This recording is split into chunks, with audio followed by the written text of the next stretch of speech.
Now that you have a working To-Do API, you can now start building our command line interface on top of it. First, we create the main function, which is entrance of the application. Then we outline what we want to do. We need to create the flags that will be used in the CLI. So the first one is a list and the boolean. And what we need this list to do is to display the list of to-do item.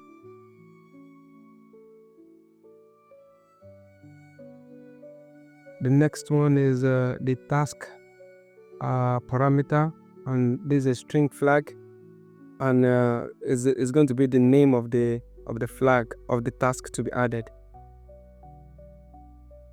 Next one is the complete parameter, the complete flag.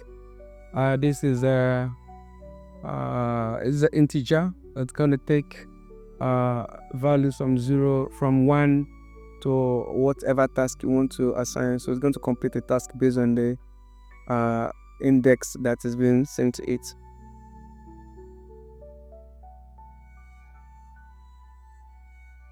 So now let's start implementing. So we'll create the first flag, which is a boolean flag, the list.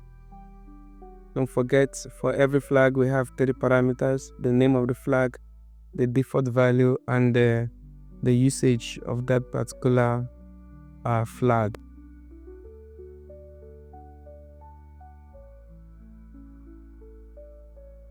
The task flag as well.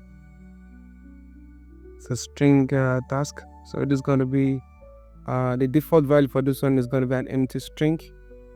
Yeah, and I would explain that along the line. And the last one is the complete flag. So the delete flag, I would include that later in the tutorial, but let's deal with this 3 basic functionality first. So the default value for this one is 0, and it's going to be receiving the item to be completed.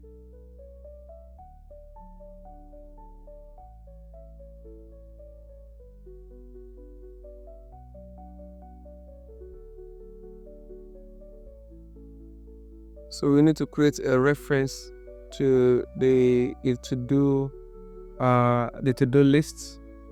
We need to create a pointer to it so that we're able to access the underlying list of items.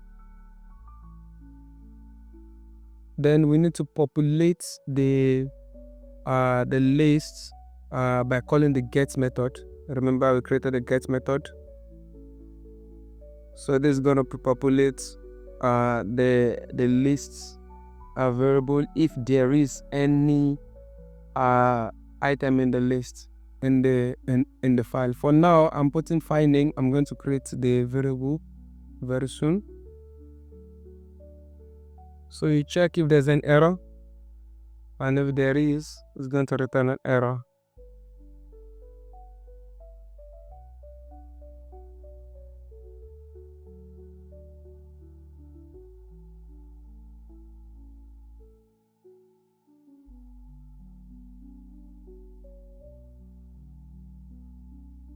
Okay, so in this case, I'm using the OS standard error to populate the error that is being generated. It is a good programming procedure to use this. This is going to help the user of the CLI, and also very good to use the os.exit. It's a good programming paradigm.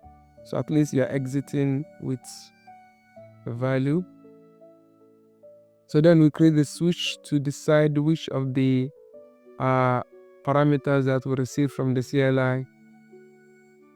So the first case is a list.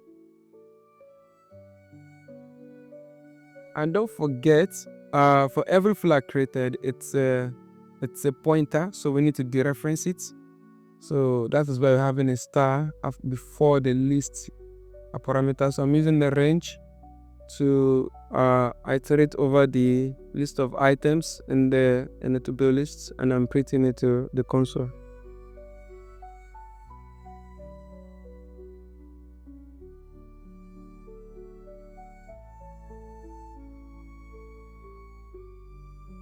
Oh, I forgot to pass the flag, so it's very hard to spot if you forget to pass the flags. The bug is very nasty, so that is that. Next line notice though is to create the task. So they reference the task variable, and would add the task. We'll first check if the task is empty. Yeah, we need to check. It's very important. So if it is not, then we add the task into the list of tasks by calling the add task method that we created earlier. Then we save the no list into the file.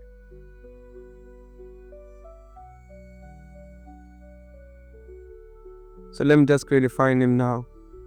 It's very important. So I'm going to use something very simple for now. Let's use file name equals to do the JSON. That is fine. Yeah. As a file name. So check if there's an error. If there's an error, we exit with 1 and also print the error using the standard error package, and then exit. All right. So that is that about adding a task to the collection. Next one on the list is to complete the task. So we check if the value inserted is greater than 0, then yeah, we need to complete the task. So by calling the complete method that we created earlier and passing in the parameter that we received from the CLI. So we check if there's an error. If there's an error, the same procedure, we exit it 1 and print the error is in the standard error from OS package.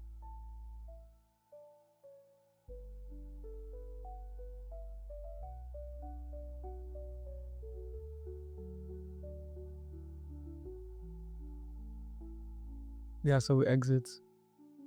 So then we create one more switch, which is off.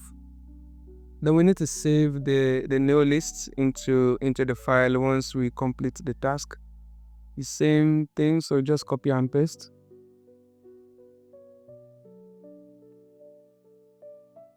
Yep, so we don't need to reinvent the wheel. So next one on the list is the default. So if there's if what is inserted is not in the list of accepted flag, so we print something to the console. So we print an error that invalid input, and we exit. So invalid option, then we exit.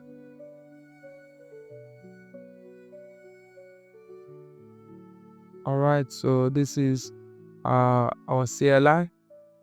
So let's what was that? Okay, so let's test the CLI and see how it works.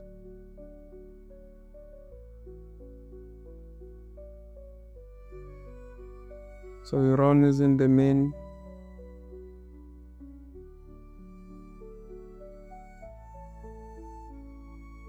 So let's run it. Go run main.go. Then we pass in all first to test. Let's test task. Yeah, let's add the task. Immediately we run this parameter, it creates a file. So that is a new task. Yeah, so let's create another one. There's another task. Let's list the task. Yeah, that's it. So everything is working as expected. Let's complete one of the tasks. Okay, so it's completed. It's changed. Oh, there's an issue. Okay, I think there's an error in the previous application of. Let's check. So no, this one. Yeah, so we shouldn't be now. So let's change it. Right. So let's delete the file and start the test all over again. Alright, so let's run it. The first, let's create a task. The first one. Okay, so it's created. Aha, so that's it. Let's complete it as how it works. Yeah, so it's completed. Nice. So let's create a new task, another one. So it's updating the list. Nice. And yeah, so now it is completed. Let's test the list as well. Oh, nice. So this is how it works, a basic CLI. Thank you very much.